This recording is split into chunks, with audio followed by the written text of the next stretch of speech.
JMM और कांग्रेस झारखंड के लोगों से करती है, वो करती है कि भैया झारखंड में एसटी को 28% का आरक्षण हम लोग दे रहे हैं, तो वो हम लोग कंटिन्यू जारी रखेंगे। एससी को 12% का आरक्षण देंगे और ओबीसी का जो 27% का आरक्षण का हनन हुआ है, ये हर बार के चुनावी मैनिफेस्टो में यही कहानी है। ये लोग चुनावी मैनिफेस्टो में 27% ओबीसी का रिजर्वेशन कह तो देते हैं, कहते हैं कि भैया पहले कैबिनेट में हम लोग इसको पास करने की बात करेंगे, ओबीसी का आरक्षण जल्द से जल्द लागू करेंगे, 27% करेंगे। और 2019 में जेएमएम की सरकार ने भी वादा किया था अपने मैनिफेस्टो में, लेकिन नहीं किया। हर बार बस मैनिफेस्टो में शामिल करने के लिए ये वाला टर्म नहीं आना चाहिए।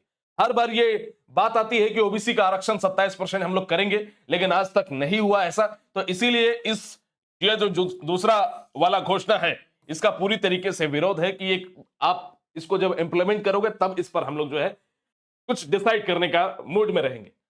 आइए आते हैं तीसरे पॉइंट की तरफ। तीसरा नंबर जो वादा जेएमएम की तरफ से वो है गारंटी 1932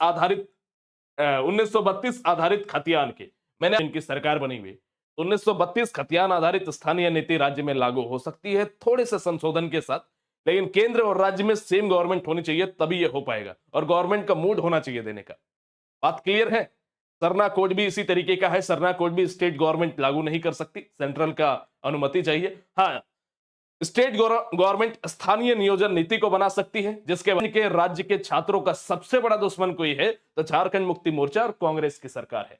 अगर के जेएमएम का ये 7 घोषणा है और 7 घोषणा में अगर हम लोग बात करें तो 1 या 2 घोषणा पत्र कुल मिलाकर के सही है, ठीक ठाक है। इसके अलावा कोई भी घोषणा इनका सही नहीं है, वादा होता है। तो कुल मिलाकर के यहां पे अगर देखें तो एक मात्र मुद्दा जो है 7 मुद्दे में से एक जो है वो सेटिस्फाइंग है। इसके अलावा जितना भी मुद्दा है वो पूरी तरीके से फर्जी है। तो आपको पता है कि मैं हमेशा एक मार्क्स देता हूं, 10 में से मार्क्स देता हूं कि घोषणा पत्र को कितना मार्क्स मिलना चाहिए।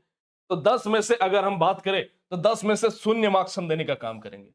10 में से 0 मार्क्स जेएमएम के घोषणा पत्र को मिलेगा। आप याद रखना है, झारखंड के एक बच्चे को याद रखना है कि हम लोगों ने संकल्प लिया था इस तरीके से, और हम लोगों ने एक प्रतिज्ञा लिया था, एक संकल्प लिया था कि इस बार के विधानसभा चुनाव में हम अपना और अपना परिवार का वोट झारखंड मुक्ति मोर्चा और कांग्रेस के गठबंधन की सरकार को नहीं देने वाले।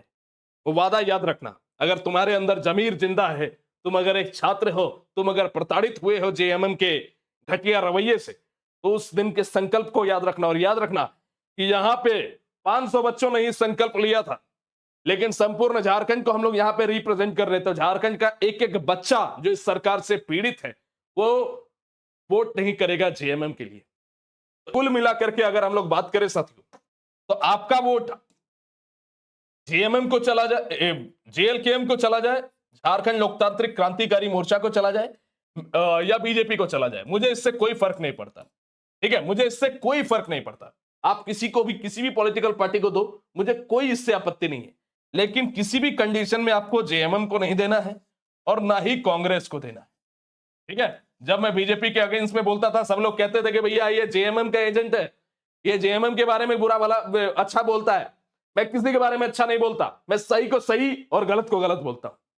ठीक है, पूरे झारखंड में अगर मैं अपने बारे में बोलूं, कभी किसी को अपने मुंह से तारीफ नहीं करनी चाहिए, लेकिन पूरे झारखंड का सबसे अनबाइस्ड कोई व्यक्ति है, पूरे झारखंड में सबसे अनबाइस्ड है, जो पूरी तरीके से न्यूट्रल है, वो मैं ही हूं। इतना समझ लो। और जो मेरी बातों से आप लोग अगर मुझे रेगुलर फॉलो करते हैं तो आप देखते होंगे, देखो भाई, कोई भी पॉलिटिकल पार्टी मेरा घर नहीं चला देगी। मेरा काम है कि मैं इस राज्य के हितों के लिए आवाज उठाऊं। आप में से हर एक किसी की जिम्मेदारी यह बनती है कि हमारे राज्य की जनता, हमारे राज्य के युवा जिस परेशानी से जूझ रहे हैं उसके लिए आवाज उठाइए। हम कोई पॉलिटिशियन नहीं है जो हम लोग किसी को बोलेंगे। हमारे साथ जेएमएम ने छलावा किया, हमने जेएमएम को रगड़ने का काम किया, जेएमएम को हमने कहा कि वोट अगेंस्ट जेएमएम, यही काम बीजेपी करते तो बीजेपी के लिए ये बात बोलते। हर एक व्यक्ति किसी राजनीतिक पार्टी से जुड़ा हुआ नहीं होता है। कुछ व्यक्ति ऐसे होते हैं जो इन सोच से, इन नेताओं के सोच से बहुत ऊपर होते हैं। हमारे दिमाग में आज तक कभी नहीं आया। बस इतना समझ लिए, इस बार के विधानसभा चुनाव में वोट अगेंस्ट जेएमएम। और इन दोनों पॉलिटिकल पार्टियों में अगर हम लोग बात करें, आप किसी भी पॉलिटिकल पार्टी को वोट दे सकते हैं। आप जेएलकेएम को दो, आप बीजेपी को दो। और एक निवेदन और करेंगे कि जेएलकेएम अभी संघर्षशील पार्टी है, इनके साथ बहुत सारा छलावा है। आप देखें कि इनके नेता जो है क्रांतिकारी रिजवान, जो अपने आप को बोला किया करते थे, उन्होंने जयराम महतो को धोखा दिया। गोमिया के इनके प्रत्याशी इन्होंने इन्हें धोखा दिया। 76 सीटों पर ये चुनाव लड़ रहे हैं, जिसमें से 2-4 सीटें तो इनके खत्म हो चुके हैं।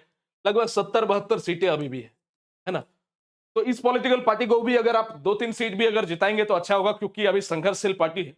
अगर ये पॉलिटिकल पार्टी एक भी सीट नहीं जीतती तो फिर आगे चल करके झारखंड के पास एक ऑप्शन नहीं रहेगा अवेलेबल। देखो, मैं इसके पक्ष में नहीं बात कर रहा, किसी भी राजनीतिक पार्टी के मैं पक्ष में बात नहीं करता। मैं एक फैक्ट आपको बता रहा हूं कि हमारे पास एक ऑप्शन अवेलेबल होना चाहिए। तो स्टार्टिंग दिनों में हर कोई संघर्ष करता है, बाद में जाकर के हर एक किसी के अंदर बेईमानी आ जाती है। इसीलिए हम ये भी चाहेंगे कि आप चुनाव में जब जाए तो प्रत्याशी को देख करके वोट करें, और प्रत्याशी के अलावा एक पार्टी को देख करके वोट करें कि भैया किसी भी कीमत में हम और हमारे पिता, हमारे माता, हमारे परिवार के किसी भी सदस्य का वोट जेएमएम को ना जाए। बस यही आप लोगों से अपील है।